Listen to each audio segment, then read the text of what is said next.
Hello বন্ধুরা, কিন্নর স্মৃতি ভ্রমণের ২১তম পর্বের অভিজ্ঞতার কথা আজ তোমাদের সাথে শেয়ার করছি। গত পর্বে সাংলা থেকে ছিটকুলে এসে পৌঁছতে প্রায় সন্ধে হয়ে গিয়েছিল, আর রাত্রে প্রচণ্ড ঠান্ডা ছিল। সারাদিন জার্নির পর আমরাও ভীষণ ক্লান্ত ছিলাম, তাই তাড়াতাড়ি ডিনার করে ঘুমিয়ে পড়েছিলাম। রাত্রি হয়ে যাওয়ার কারণে গতকাল ছিটকুলের সৌন্দর্য ভালোভাবে দেখতে পারিনি, তাই আজ ক্যাম্প ছেড়ে খুব ভোরেই বেরিয়ে এলাম বাইরে ছিটকুলের প্রাকৃতিক সৌন্দর্য দুচোখ ভরে দেখবার জন্য। আপন ছন্দে বয়ে চলেছে প্রাণোচ্ছল বস্পা নদী। আমাদের ক্যাম্পের নাম ছিল নারৌ ক্যাম্প অ্যান্ড অ্যাডভেঞ্চার্স, আর এটি ছিল ছিটকুলের লাস্ট ক্যাম্প তথা ইন্ডিয়ার লাস্ট ক্যাম্প। সূর্যের প্রথম কিরণ পড়েছে দূর পাহাড়ের শিখরে। সাক্ষী হয়েছিলাম এই অসম্ভব সুন্দর দৃশ্যের। ওই বরফে ঢাকা পর্বতের পিছনেই রয়েছে চীন তিব্বত সীমান্ত। আমাদের ক্যাম্পের এই সামনের রাস্তা থেকে যার দূরত্ব মাত্র ৪৫ কিলোমিটার। এই জায়গায় বেশ কয়েকটি ক্যাম্প রয়েছে পাশাপাশি। এইটি হলো রতন ক্যাম্প অ্যান্ড অ্যাডভেঞ্চার। অনেক রকম ফসলের চাষও দেখেছিলাম এই জায়গায়। ওই দূরে দেখা যাচ্ছে ছিটকুল গ্রাম আর বস্পা নদীর তীরে ক্যাম্প। এইটি হলো ফাইনাল ডেস্টিনেশন রিসর্ট। সম্ভবত এইটি ছিটকুলের লাস্ট রিসর্ট বা হোটেল। এরপরে আর কোনো হোটেল বা রিসর্ট আমাদের চোখে পড়েনি। পায়ে হেঁটে কিছুক্ষণ ছিটকুলের রাস্তায় ঘোরার পরেই ক্যাম্পে আসার রাস্তা ধরলাম। আজকে আমাদের খুব সকালে বেরিয়ে যেতে হবে। গতকাল রাত্রেই ড্রাইভার দাদারা সে কথা জানিয়ে দিয়েছেন। আজ আমরা যাব সারাহান, কিন্তু হিমাচল প্রদেশের নিগুলসারির কাছে প্রচণ্ড ধসের কারণে NH 505-এ বিরাট জ্যাম হচ্ছে। সেই কারণেই আমাদের খুব সকালে বেরোতে হচ্ছে। পোহা, আলুর পরোটা, আচার ও চা দিয়ে ব্রেকফাস্ট করে নিলাম। আমাদের ক্যাম্পসাইট থেকে 2 কিলোমিটার দূরেই ছিল মিলিটারিদের প্রথম ক্যাম্প। তারা সকালে মর্নিং ওয়াক করতে বেরিয়েছিল। বেশ কয়েকজন মিলিটারিদের সাথে আমাদের দেখা ও কথাও হলো। কাশ্মীরের সবথেকে সুন্দর জায়গা যেমন পেহেলগাঁও, সাংলা ভ্যালিরও সবথেকে সুন্দর জায়গা ছিটকুল। পেহেলগাঁওয়ে যেমন লিডার নদী, ছিটকুলে তেমনই বস্পা নদী। ক্যাম্পের সামনেই পার্কিং করানো আছে আমাদের গাড়িগুলি। প্রকৃতপক্ষে ছিটকুল হল ভারতের হিমাচল প্রদেশ রাজ্যের কিন্নর জেলার সাংলা উপত্যকার সবচেয়ে সুন্দর একটি পাহাড়ি গ্রাম, যার উচ্চতা ১১,৩২০ ফুট। শীতকালে এই গ্রাম পুরো বরফে ঢেকে যায়। তখন এখানকার বাসিন্দারা হিমালয়ের নিম্ন অঞ্চলে নেমে যায়। দিল্লির ITI সেন্টার অফ অ্যাটমসফিয়ারিক সায়েন্সের সাম্প্রতিক গবেষণা অনুসারে ছিটকুলে ভারতের সবচেয়ে পরিষ্কার বায়ু রয়েছে। এই গ্রাম থেকে চীন সীমান্তের দূরত্ব মাত্র ৪৫ কিলোমিটার। মাঝে রয়েছে মিলিটারিদের 3টি চেকপোস্ট।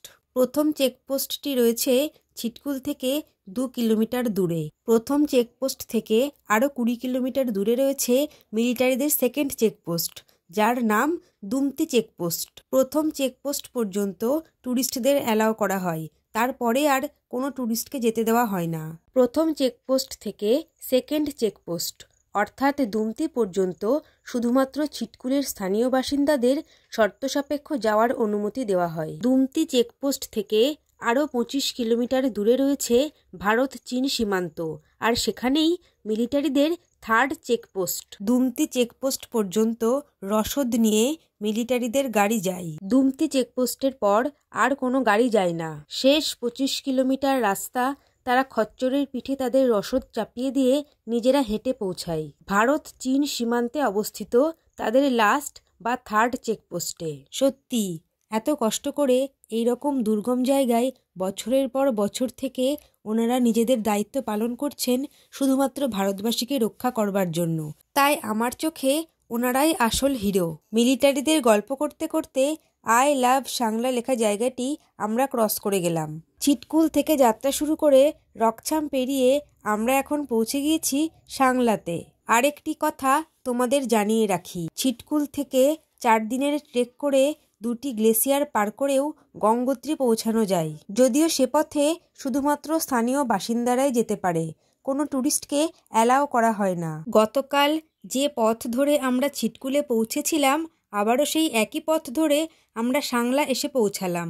এরপর সাংলা থেকে আবারও করছাম ড্যাম পেরিয়ে আমরা NH 505 ধরব, অর্থাৎ সারাহান যাওয়ার রাস্তা ধরব।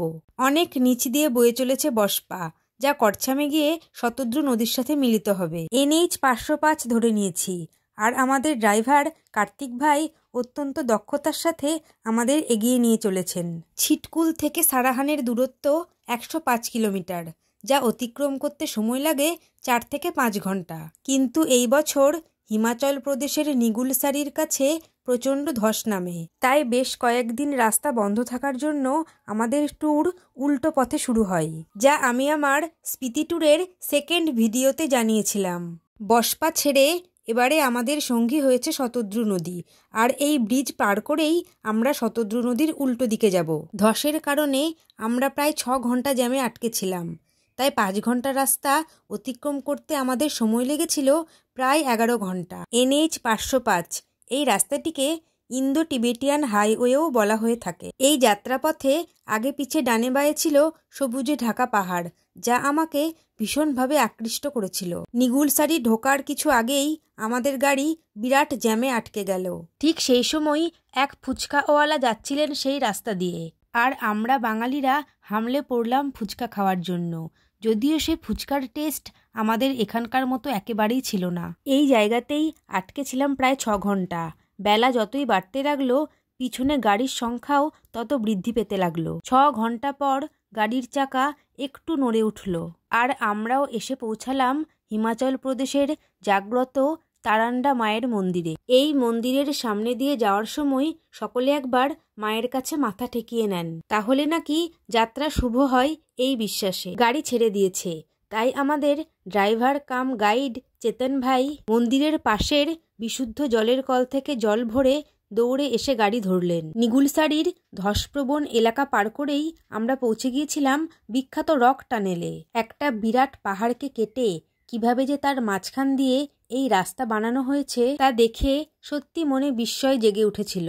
কিন্তু অনেক ইচ্ছে থাকা সত্ত্বেও রক টানেলে নেমে ছবি তুলতে পারিনি, সামনে ও পিছনে গাড়ির লম্বা লাইন থাকার কারণে। আমরা এখন পৌঁছে গিয়েছি জিওরি মোড়, আর এইখান থেকে ভাগ হয়ে যায় সিমলা ও সারাহান যাওয়ার রাস্তা, আর সারাহানকেই বলা হয় কিন্নরের গেটওয়ে। ডান দিকের রাস্তাটি চলে যাচ্ছে সিমলার দিকে, বাঁ দিকের রাস্তা ধরে 17 কিলোমিটার পাহাড়ের ওপরে উঠলেই সারাহান। আমাদের হোটেল ছিল ভীমাকালী মন্দিরের একদম সামনে হোটেল স্নো ভিউ, আর এইটিই মন্দিরের সবচেয়ে কাছের হোটেল। আমরা পেয়েছিলাম স্নো ভিউ হোটেলের 113 নম্বর রুম, যেটি ছিল খুবই ছোট।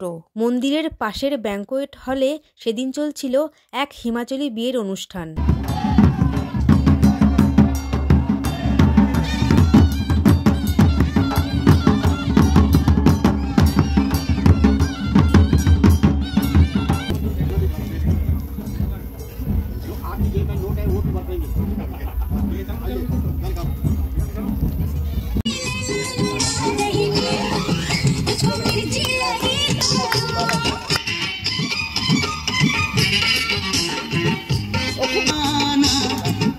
শুভজিৎ কয়